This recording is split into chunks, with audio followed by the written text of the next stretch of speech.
Now, the rest of the story. All right, welcome back to the rest of the story. We got Mr. Andrew Tucker out there finding more stuff to sell us. And I just got done, for the most part, working on the 76 for the time being because somebody took my light. Yeah, I gave it to him. It's actually my fault because he asked me to get him one. But I've been gradually, what do you got? GPS cable. GPS cable. What's this for? The combine. That's got the extra port to work with the RTK. Okay. Now the reason that I asked for the cable, he's not just blatantly throwing cables at us to buy. But the reason for this is the cable that's in the 46 that we use for planting is the same cable that we need in the combine, which is over there. I really don't want to have to pull this cable out every single time we want to move between implements, because it would be nice to be able to use RTK on the 46 this fall if we ever get a chance to. So that's the plan there. I turn this off so I can talk to you. All right, well, as I was saying, I've been doing some work on the 7600. She's a little lopsided right now because of him, but Ryan wanted one of these A&I lights that I've been putting on the 76, and he asked me to get him one, and I didn't, kind of forgot. So I ordered another one. It'll be on its way, and he's gonna go ahead and put that one on his truck. So this is all they are. Relatively simple. They do get hot though, so that's why they have the vents on them. So they do have the airflow to keep them cool. Heat and moisture are the big things that make these fall apart. I changed out the top lights in the 76 for a good comparison as far as what I had to what I have now. This is what I have, and this is what I had. These are the only lights on the tractor I'm planning on keeping. These are the old style. These are your road lights. So if I go through this fall, where I'm probably going to be on the road after dark, which it's not very hard to do, I'll be able to just turn the front lights on, and then all of the really bright ones I'll be able to turn off. I've been using just the oval, the wide light so far on the back end. And for these right here, I'm going to pull these off, and I already ordered the trapezoidal style. They're not as narrow as the spotters. Here's a nice little diagram for an example. So we're currently putting on the floodlights, and this is where the field of view is for the spotters. I ordered 2 of the trapezoidals, which will show a pattern like this. And as far as the spots go, I was told that they don't really sell many of those at all, because it's basically like a flashlight. I mean, I don't really want a narrow band of light like that, but the trapezoidal, to try to project more of that light ahead and slightly outward so I can see ahead of me, is definitely what I'm looking for. And I'll probably be doing the floods on the side of the machine, because I also have 2 that I added the second or third year I had this machine. I have these 2, it's not connected, but these are really nice too for seeing down along the side of the machine.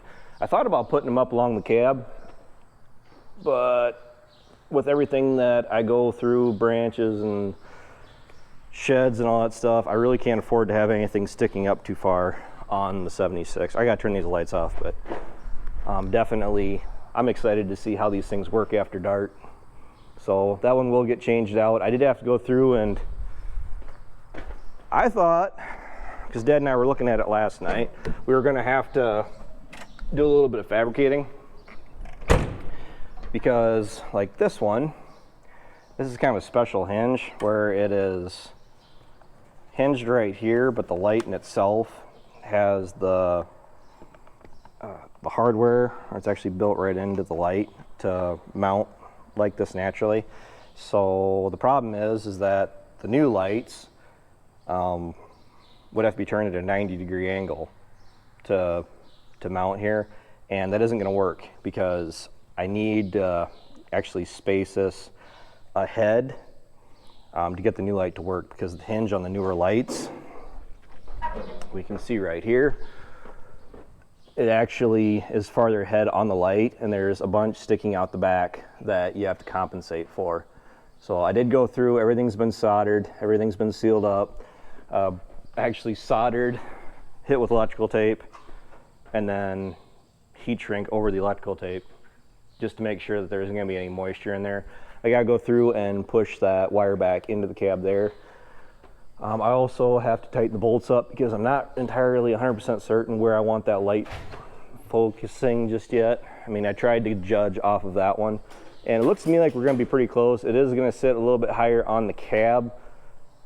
It really can't be helped. I went through, and I didn't know this until I took the old light off, because granted it fits right in like it's supposed to. It's manufactured for it. But in the back end here, this is all hinged out. If you loosen the bolts up, you can actually kind of pull it out and adjust it wherever you want. And what I ended up doing, because like I said, I thought I was going to have to do some fabricating, I have a bunch of hinges from this when it was brand new, and I was lucky enough on the first two I changed out. I just used the same ones that were on the 76. It works perfect, and I just had to solder the light up. Shove that back in where it's not going to get caught, not going to get damaged. Perfect. All I had to do with this one is I pulled out these two bolts back through here, removed the light of course, and I just took this little plate off, put it in the vise, and put just a little bit of a bend in it, because the light actually hits this hardware right here, and having that all the way back, I put some tape along the cab right here because I was worried about that corner cutting into my power cable. But I will go through and tighten all this up as soon as the camera's off. So they're A&I lights. They're not exactly cheap, but they're not exactly expensive either. They're just under $100 a light.